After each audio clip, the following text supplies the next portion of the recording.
Praise the lord. ఈరోజు దేవుని వాక్యము. ఎవడు దీనుడై నలిగిన హృదయము గలవాడై నా మాట విని వణుకుచుండునో వానినే నేను దృష్టించుచున్నాను.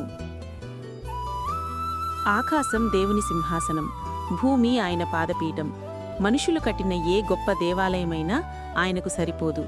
కాబట్టి సర్వశక్తిమంతుడైన దేవుడు ఒకే ఒక చోట నివసించడానికి ఇష్టపడతాడు. అదే దీన మనస్సు కలిగిన హృదయం.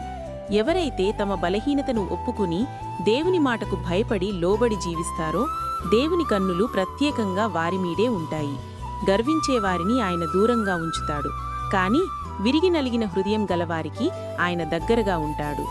దేవుని మందిరంలో ధర్మశాస్త్ర గ్రంథం దొరికినప్పుడు అది చదివి వినిపించిన వెంటనే యోషియా రాజు తన వస్త్రములు చించుకుని వణికిపోయాడు, భయపడ్డాడు.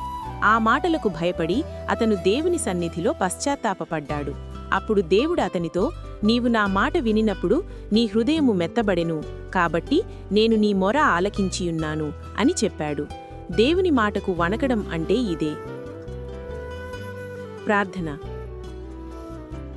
ప్రభువా, నా గర్వాన్ని తీసివేసి నాకు దీన మనస్సును దయచేయి. నీ వాక్యాన్ని చదివినప్పుడు విన్నప్పుడు నిర్లక్ష్యంగా ఉండకుండా భయభక్తులతో లోబడే హృదయాన్ని నాకు దయచేయండి. యోషియా వలె మెత్తని హృదయంతో నీ మాట వినే భాగ్యం నాకు కలుగుచేయుము. ఈ రోజంతా నీ ఆశీర్వాదం నాపై ఉంచుము తండ్రి. ఆమేన్.